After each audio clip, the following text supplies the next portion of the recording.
네, 오늘 발표할 그 논문 제목은요, Lifelong Learning with Dynamically Expandable Network라는 논문입니다.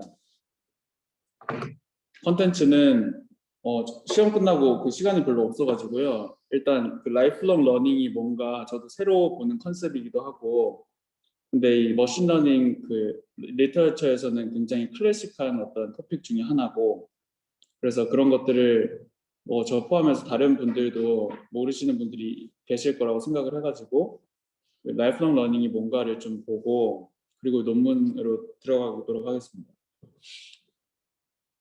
네, 그래서 라이프롱 러닝이 뭐냐 그러면 이제 컨티뉴얼 러닝이라는 컨셉의 어떤 하위 분야인데요.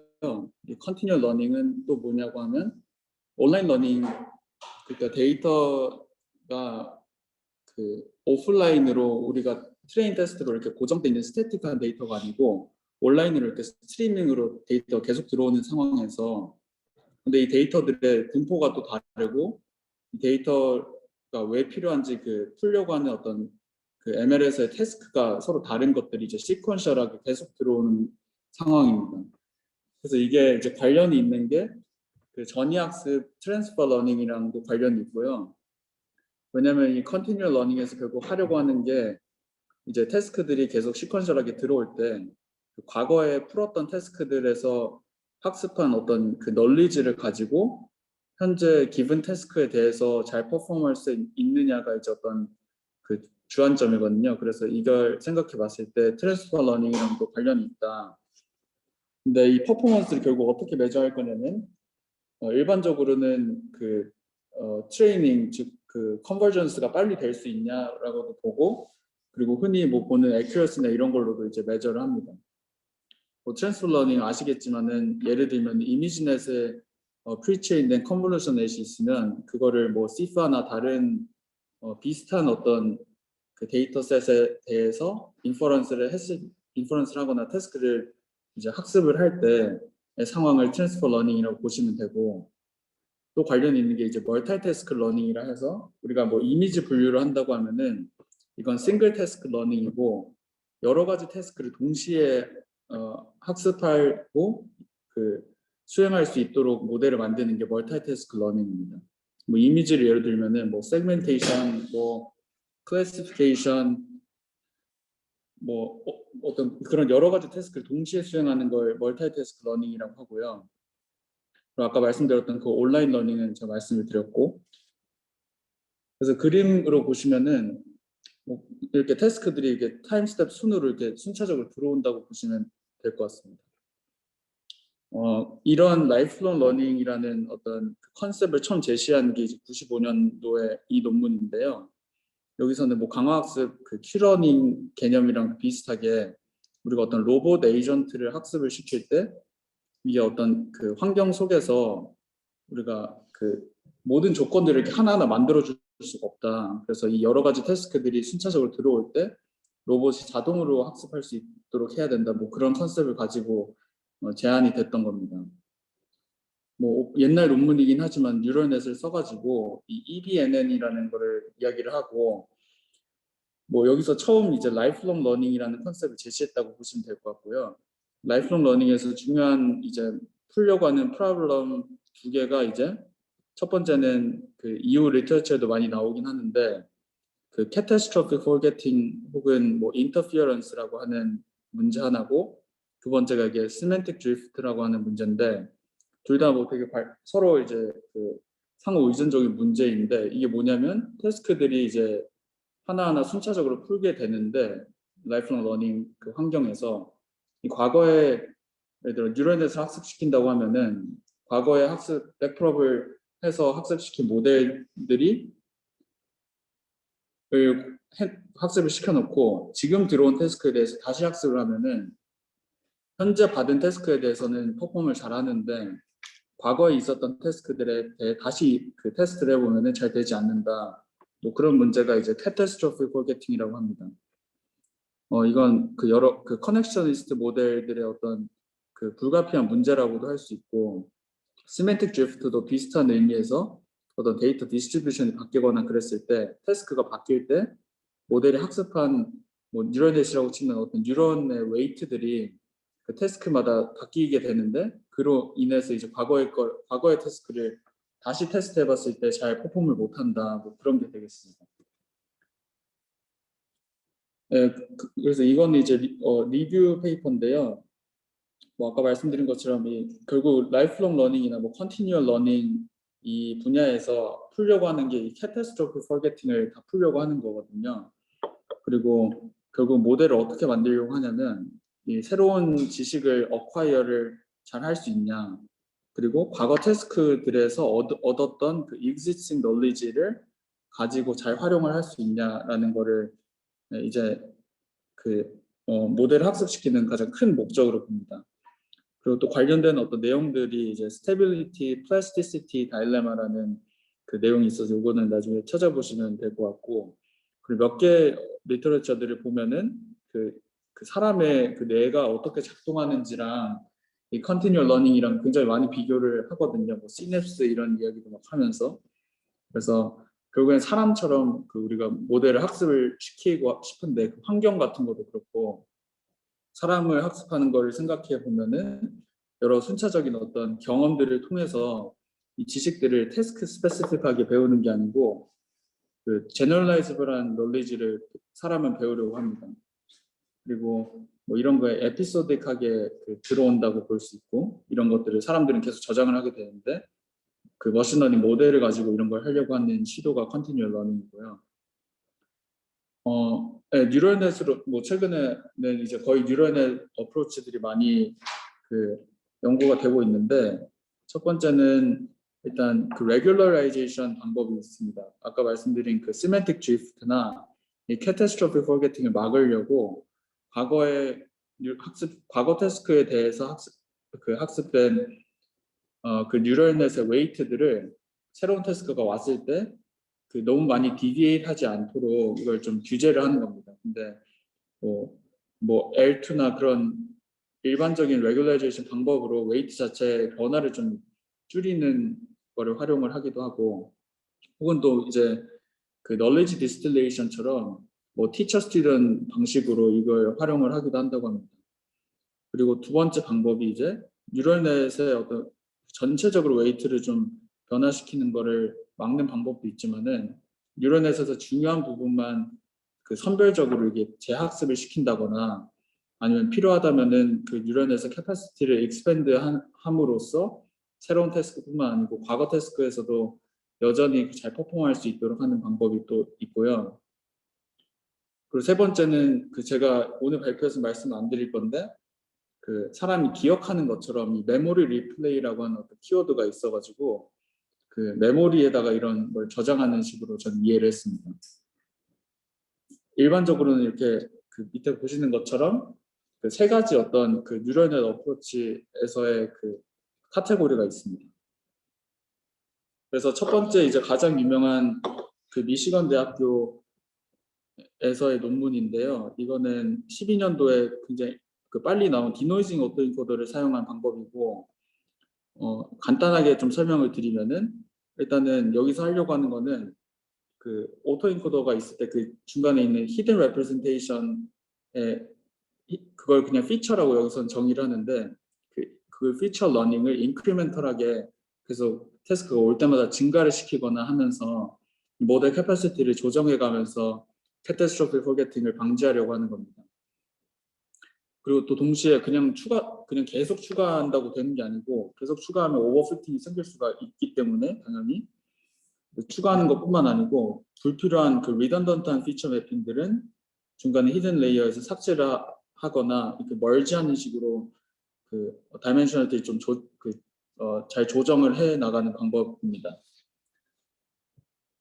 네, 그래서 뭐 아까 말씀드린 것처럼 그 뉴럴넷 방식이고 그 중간에 있는 그 카파시티를 좀 조정을 해나가는 방식이라고 좀 일반적으로 보시면 될 것 같고, 하나하나 다 설명드릴 시간이 너무 짧으니까 이거는 추가로 읽어보시면 될 것 같습니다. 그리고 두 번째가 이제 그 딥마인드에서 나온 굉장히 중요한 페이퍼 중 하나인데 이게 프로그레시브 뉴럴넷이라고 해서 여기서 보면 이게 과거 태스크에 대해서 이제 학습된 어떤 컬럼이라고 여기서 부르는 그 뉴럴넷인데요. 이 태스크가 순차적으로 하나하나씩 들어올 때 컬럼을 추가를 한 다음에 과거의 그 파라미터들은 프리즈 해놓고 거기에 레이어마다의 아웃풋을 다음으로 태워줍니다. 그리고 여기서 뭐 리니어 매핑이든 어떤 그 레프레젠테이션을 좀 변형을 하긴 하지만은 중요한 거는 과거 태스크에 대해서 학습됐던 그 레이어라고 부르는 뉴럴넷은 고정시킨 채로 그 중간에 있는 인터미디어 아웃풋들만 좀 사용을 하게 되는 식으로 보시면 될 것 같고, 이런 방식을 그 lateral connection이라고 부르고요. 여기서 이 프로그레시브 뉴럴넷도 마찬가지로 뉴럴넷을 사용을 하는데, 이 뉴럴넷을 익스펜딩 하는 식으로 이 catastrophic forgetting을 막으려고 했던 방식입니다. 네, 그 정도로만 아시면 될 것 같고요. 그리고 또 중요한 이제 페이퍼가 그 똑같은 이제 딥마인드에서 나온 페이퍼인데, 이 이후에 나온 페이퍼들이 대부분 그 EWC라고 하는 Elastic Weight Consolidation이라는 이 메소드를 굉장히 그 중요한 Continual Learning에서 중요한 역할을 했다라고 부르는데, 여기서는 마찬가지로 뭐 Synaptic Consolidation이라고 해가지고 태스크마다 어떤 웨이트의 변화를 어떻게 줄 거냐를 결국 얘기를 하는 겁니다. 그래서 여기 도식에서 보시는 것처럼, 제가 아까 말씀드린 것처럼 그 웨이트 태스크마다 데이터가 만약 변한다고 하면 그냥 L2 레귤라이제이션을 추가를 해서 웨이트 자체 디비에이션을 그 전에 태스크에서 웨이트랑 현재 태스크에서 웨이트의 디비에이션을 좀 줄이는 단순한 방식으로 학습을 시키면은 이런 방향으로 이제 그 어떤 그 모델 스페이스가 그 하이포테시스 스페이스가 있을 때 이런 식으로 움직인다는 건데, 노 페널티라고 하면은 그냥 새로운 태스크에 대해서 새로운 태스크로 그냥 과거 태스크는 무시한 채로 움직인다는 거고요. EWC라는 거는 태스크가 이렇게 두 개가 있을 때 이 교차점으로 그 향하게 하고 싶은 겁니다. 그래서 이런 걸 할 때 여기서 이 논문에서는 이제 피셔 인포메이션 매트릭스를 사용을 하는데, 일단은 피셔 매트릭스를 사용을 하면은 뭐 여기서 이야기하는 거는 그 미니멈 근처에서 러스의 세컨드리랑 같고 피셔 매트릭스가, 그리고 큰 모델에 대해서도 굉장히 빠르게 컴퓨트할 수 있다라는 장점이 있다고 하고, 여기서도 그 L2 레귤레이션이랑 비슷하게 결국 웨이트들에 대해서 그 레귤러라이제이션을 주는 겁니다. 그래서 근데 단순하게 이렇게 디비에이션 자체를 막는 게 아니고 어떤 태스크 스페시픽하게 이 어느 태스크마다 어떤 그 지점의 그 파라미터의 이 점 하나가 결국 모델 하나라고 보실 수가 있거든요. 파라미터를 그냥 벡터화 했을 때.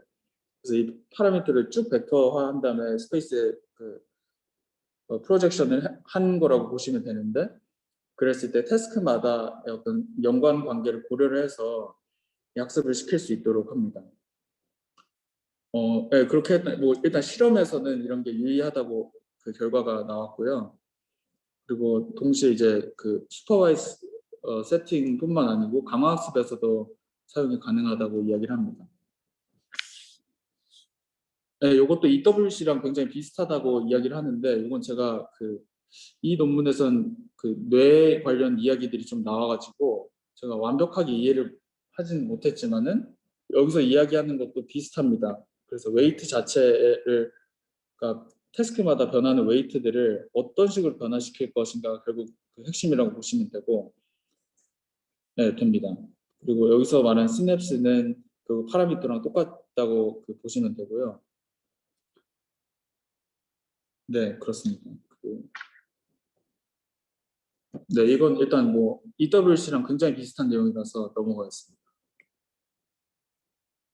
그리고 이것도 뭐 그림 보시면 아시겠지만은 그 하려는 건 되게 비슷하거든요. 서울대에서 나온 논문인데, 결국 계속 누누이 말씀드린 것처럼 여러 가지 태스크들이 시퀀셜하게 들어왔을 때 이게 새로운 태스크에 학습이 된 모델도 과거 태스크에 대해서 여전히 퍼폼을 좀 잘 해야 되는 게 결국 컨티뉴얼 러닝의 목적이고, 근데 이런 걸 생각을 했을 때 이 그 연구자들이 하려고 했던 거는 새로운 태스크가 예를 들어 태스크 1과 2가 있을 때 이 아까 EWC랑 비슷하게 어떤 파라미터를 그 웨이트들이 어느 쪽으로 향하게 해야 되냐를 봤을 때 그 파라미터 스페이스가 있을 때 이 중간에 있는 매니폴드 위에 얹어 있으면은 두 가지 태스크에 대해서도 잘 할 수 있다는 가정을 하고 각 파라미터 스페이스를 가우시안으로 그 가정을 하고 여기서는 진행을 합니다.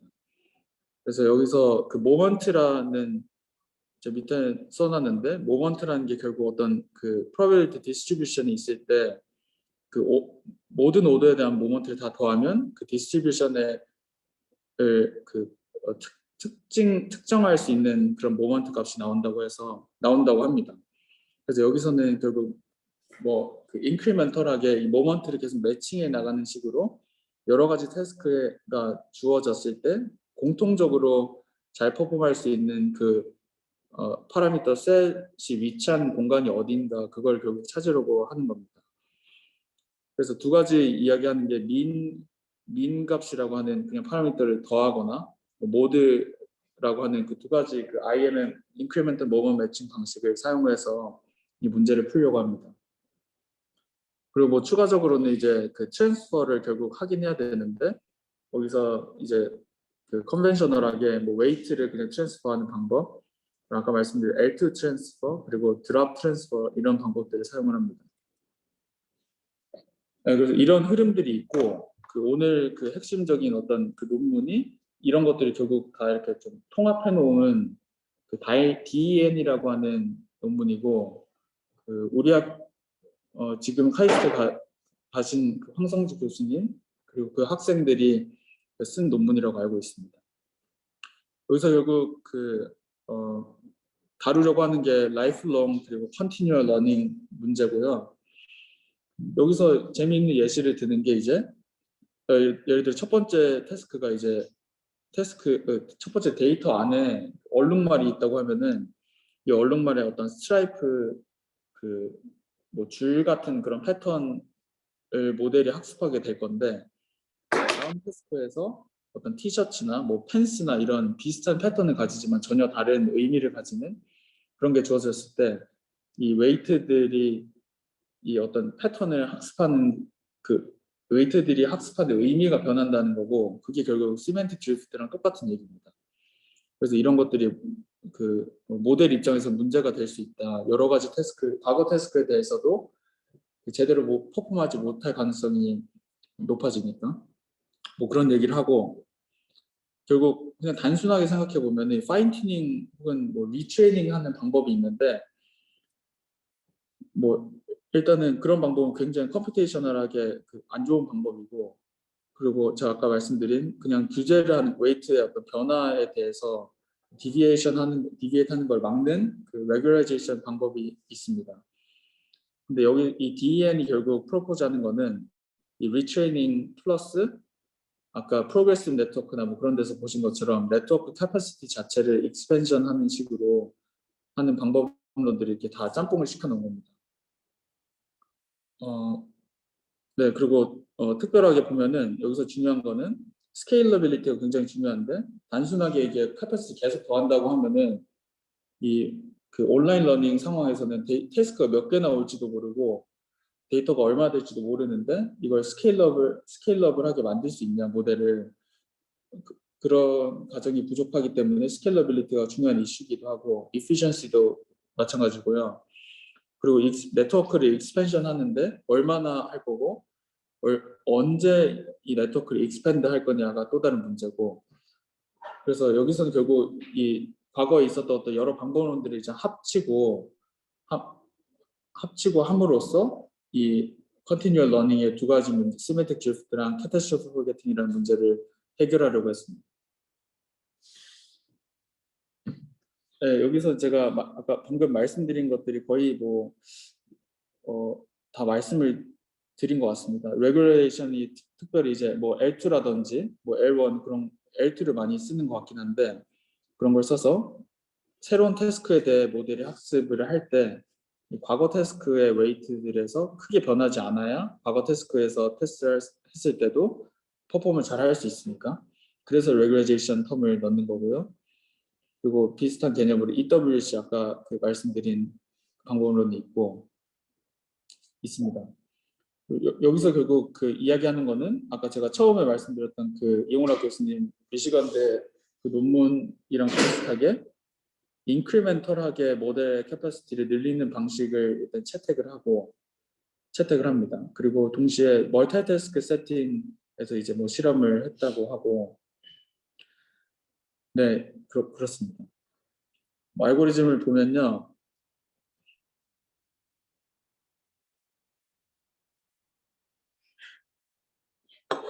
네, 일단 첫 번째는 태스크가 총 T개가 주어지고 각 태스크마다 트레이닝 데이터가 그 서브스크립트 T로 주어진 이제 트레인 데이터가 따로따로 이제 다 존재를 하는데 온라인 러닝 세팅이기 때문에 그 새로운 태스크가 주어지면은 과거 태스크에 대한 데이터는 보지를 못합니다. 근데 웨이트들은 뭐 볼 수 있을 수도 있고요.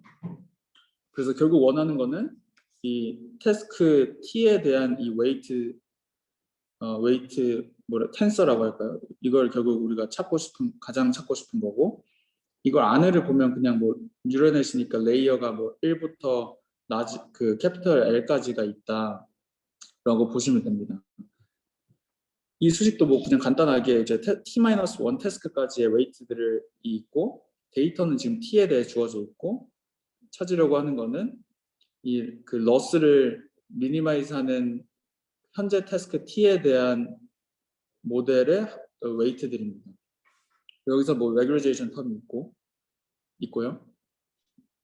네, 그래서 뭐 결국 이거가 뭐를 또 얘기하냐면 이 과거 태스크들의 어떤 널리지가 담겨 있다고 볼 수 있는 그런 그 웨이트를 사용을 해가지고 현재 태스크에서도 잘 하도록 하는 겁니다.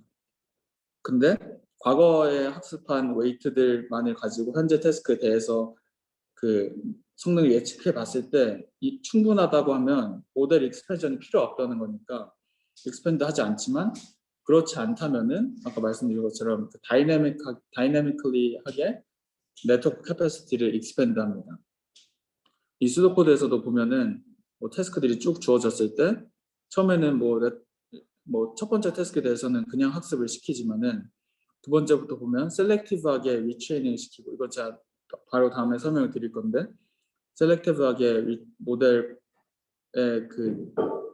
각 뉴런들을 다 그 셀렉티브하게 리트레이닝을 하고, 그 학습한 모델의 로스를 계산해 봤을 때 어떤 트레셔홀드 이상이면 잘 퍼폼을 못하면은 모델의 그 캐파시티를 익스펜드 하고요. 네, 그런 식으로 이제 뭐 진행된다고 보시면 될 것 같습니다. 그래서 셀렉티브 리트레이닝이 뭐냐라고 하면은 결국에는 웨이트들을 학습을 하는데 그 파인 튜닝처럼 통째로 이제 다 학습을 시키는 게 아니고 새로 주어진 태스크 T에 대해서 관련 있는 웨이트들만 리트레인 하자는 겁니다. 뭐 처음에는 당연히 뭐 이전에 주어진 태스크가 없으니까 그냥 L1 regularization 붙어 있는 그 loss 펑션을 미니마이즈 하면서 학습을 시킵니다. 근데 L1을 쓰는 이유가 이제 L2와 다르게 그 L1을 쓰면은 그 웨이트들이 스파르스하게 그 만들어집니다. 그래서 뭐 0들이 좀 많이 들어가 있도록. 그래서 일단 스파르스한 네트워크를 그 첫 번째 태스크 T에 대해서 T가 1인 상황에 대해서 모델을 학습을 시킵니다. 네, 그리고 이후에도 이제 L1 regularization 동일하게 계속 가져가긴 하거든요. 왜냐면 그 뉴럴넷 자체를 스파르스하게 계속 유지를 하긴 해야 됩니다. 그리고 네, 그 다음에 이제 T1 이후에 T가 2부터 뭐 그 쭉 태스크는 계속 있을 거니까 그 이후의 태스크들에서는 어떻게 하냐면 첫 번째로 태스크가 arrive 할 때 마지막 그 탑모스트 뉴런넷에서 가장 위의 레이어, 상단의 레이어만 그 L1 텀을 추가해서 스파르스하게 학습을 시킵니다. 그러면 이 마지막 그 히든 레이어에 있는 뉴런들은 결국 그 아웃풋이랑 이렇게 직접적으로 연결되어 있는 뉴런들이잖아요. 그래서 그거를 스파르스하게 학습을 일단 시킵니다. 그리고 보면은 그 아웃풋이랑 연결되어 있는 뉴런들이 그 뭐 0으로 돼 있다고 하면 아웃풋이랑 연결이 안 된 거고 0이 아닌 값으로 그 뉴런의 값을 가지면은 연결돼 있는 거니까 그런 것들을 찾아서 아웃풋이랑 어떤 뉴런들이 지금 관계 있게 이 현재 태스크에 대해서 학습이 되었냐를 확인을 합니다. 그래서 그런 방식을 통해서 이제 섭 네트워크라는 거를 이제 찾고 그 섭 네트워크를 정리를 한 다음에 그 섭 네트워크 안에 들어있는 뉴런들에 대해서만 리트레이닝을 하는 겁니다. 그래서 뭐 여기서 보면은 그 결국에는 그 탑모스트 레이어부터 확인하는데 그거를 이제 쭉 브레드 서치처럼 그 서치를 뉴런들 모든 뉴런을 그 뉴런에서 있는 모든 뉴런을 서치를 해가면서 이 아웃풋이랑 관련이 있는 뉴런들을 찾아서 그 리트레이닝을 시키게 되는 겁니다. 그래서 뭐 이거를 이제 셀렉티브하게 리트레이닝이 된다. 왜냐면 아웃풋은 관계가 없으면 재학습이 안 되기 때문에 셀렉티브한 리트레이닝이다라고 이야기를 하는 겁니다. 뭐 제가 뭐 이건 제가 이해한 내용인데 여기서 보면 이 셀렉티브 그 섭 네트워크 S 안에 이게 들어가려면 어떤 뉴런이 들어가냐면 그 0이 아닌 뉴런이 들어가거든요. 아웃풋과의 관계가. 그랬을 때 아웃풋과의 관계가 0이 아니라는 거는 그 현재 태스크 T를 푸는데 관련이 있는 뉴런이란 얘기니까 그거에 대해서만 리트레이닝을 한다고 저는 이해를 했습니다. 그 다음에 이제 그 리트레이닝을 하고 네트워크를 익스펜드 할 거냐 말 거냐 이제 고르게 되는데 뭐 아까 말씀드린 것처럼 과거의 태스크들에 대해서 학습된 그 뉴럴넷이 충분한 어떤 퍼포먼스를 내면 현재 태스크에서 충분한 퍼포먼스를 내면은 뭐 익스펜드 할 필요가 없다는 거잖아요. 그래서 충분하다 하면 그냥 익스펜션을 하지 않습니다.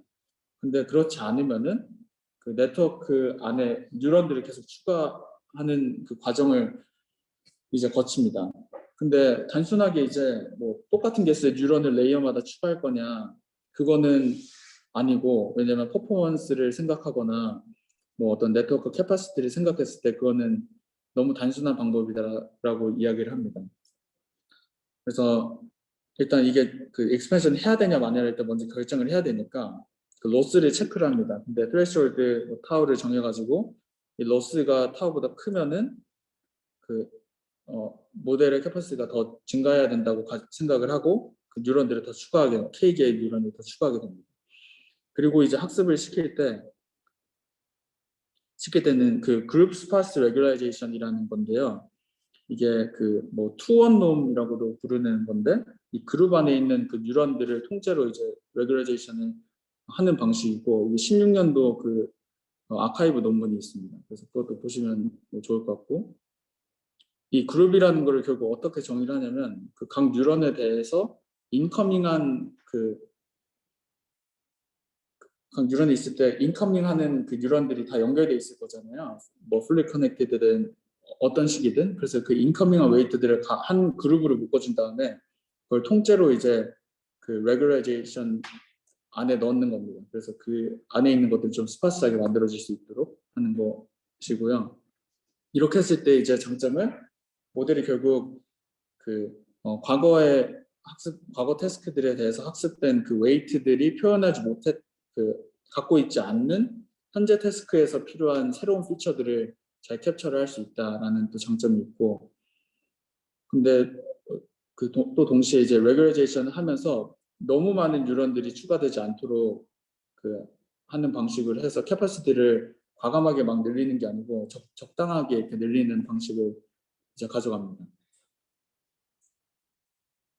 그 다음이 이제 네트워크 스플릿 그리고 두플리케이션인데요. 뭐 일단 셀렉티브 리트레이닝을 하고 그리고 네트워크 익스펜션 할지 말지를 이제 결정을 했는데 그랬을 때 이제 그 결국 새로 생긴 어떤 뉴런들이 과거의 웨이트들이랑 변화가 있냐 그런 거 어떻게 매저하냐고 이렇게 누가 이야기를 할 때 그냥 단순히 웨이트들의 차이를 이제 보는 건데 그게 뭐 L2 레귤레이션 컨티뉴얼 러닝에서 쓰는 어떤 그 목적이랑 또 비슷한 거고요. 그거랑 이제 똑같이 여기서도 L2를 쓰긴 씁니다. 근데 여기서는 추가로 이제 각 뉴런마다 이게 시멘틱 드리프트가 얼마나 일어났냐를 여기서는 매저를 하고, 이 시멘틱 드리프트 매저한 거를 그 threshold랑 비교를 하면서 너무 많이 변화했으면 이 뉴 태스크에 대해서 새롭게 학습된 어떤 지식을 가진 뉴런이라고 생각을 할 수 있으니까 그거를 코피한 다음에 일단 복사를 합니다. 그리고 이 과거의 t-1 상태로 다시 되돌리면은 지금 현재 태스크가 아닌 과거의 태스크에 대해 필요한 피처들이랑 현재 태스크를 학습하기 위해 많이 변했던 뉴런들이 이제 따로따로 존재를 하게 되는 거잖아요. 그리고 나서 다시 학습을 시키게 됩니다. 근데 이렇게 듀플리케이트 한 다음에 학습을 시킬 때 웨이트들이 프로퍼하게 이니셜라이제이션이 되기 때문에 컨버지는 굉장히 빠르게 된다고 합니다. 그래서 이런 식으로 과거의 태스크에 대해서 학습했던 웨이트들을 잘 유지를 하고, 동시에 새로운 태스크에 대해서 필수적으로 필요한 뉴런들이라고 생각되는 것들만 재학습시키고 따로 빼놓고 다시 추가하고 그런 과정을 거침으로써 컨티뉴얼 러닝의 캐타스트로피 포게팅 문제를 해결하려고 했습니다.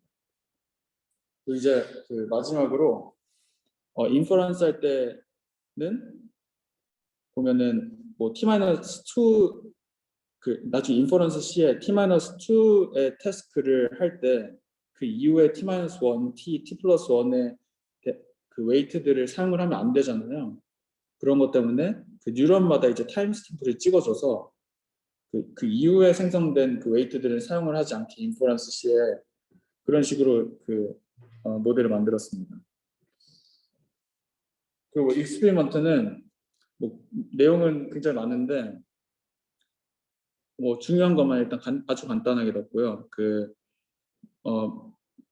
그냥 feed-forward 네트워크랑 그리고 컨볼루션을 썼는데, 컨볼루션은 그냥 LX넷을 모디파이한 거를 사용을 했습니다. 그리고 MNIST variation, CFA 그리고 애니멀 이런 셋을 사용을 했고, 비교를 한 베이스라인 모델들은 DNN인데 이 싱글 태스크 러닝 DNN, 그리고 멀티 태스크 러닝, 일반적인 DNN, 그리고 L2 추가된 DNN, 그리고 아까 말씀드린 EWC를 사용한 DNN, 그리고 프로그레시브 뉴럴넷을 사용한 거, 그리고 마지막으로 이 다이내믹리 익스펜더블 네트워크를 비교를 했습니다. 보시면은 이제 태스크들이 쭉 있을 때 성능이 가장 높게 나오고, 실제로 배치 트레이닝한 네트워크들보다 높은 경우도 있다고 합니다. 그리고 결국 중요한 게 이제 과거에 있었던 태스크들에 대해서 계속 잘하냐 이거를 봐야 되는 게 컨티뉴얼 러닝의 어떤 익스페리먼트의 목적인데, 그런 상황에서도 과거의 태스크에 대해서도 꾸준한 어떤 퍼포먼스를 계속 보인다고 합니다. 그리고 또 여기서 이야기를 하는 게, 여기서 레귤레이제이션을 굉장히 많이 쓰거든요. 그룹 스파스 레귤레이션도 마찬가지고, 그랬을 때 어떤 태스크가 주어졌을 때 이게 어떤 태스크이든지 적합한 모델 캐퍼시티가 있을 건데, 그 모델 캐퍼시티를 잘 어프록시메이트 할 수 있다, 이런 방법을 통해서. 그래서 컨티뉴얼 러닝의 목적은 아니지만은 이 DEN의 어떤 이런 장점도 있다고 이야기를 합니다. 네, 여기서도 보시면은 태스크가 진행이 되더라도 크게 이렇게 성능 변화가 없는 좋은 모습을 DN이 보여줍니다.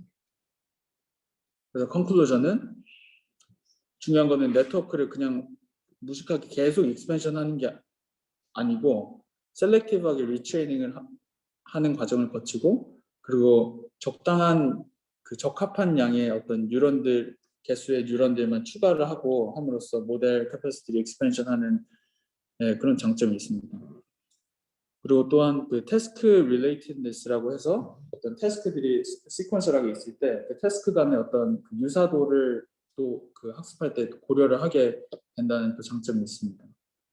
그리고 마지막으로는 시멘틱 드리프트를 뉴런마다 계산을 해가지고 듀플리케이트하고 그런 과정을 거쳤는데, 그런 걸 통해서 결국 이제 시멘틱 드리프트라는 문제 자체를 좀 방지를 하고 해결을 할 수 있었다라는 거고, 마지막은 제가 아까 말씀드린 그 어떤 특정한 태스크에 대해서 적합한 뉴럴 네트워크 스트럭처를 잘 에스티메이트 할 수 있다. 뭐 그런 부가적인 장점도 있다라고 합니다. 네, 감사합니다.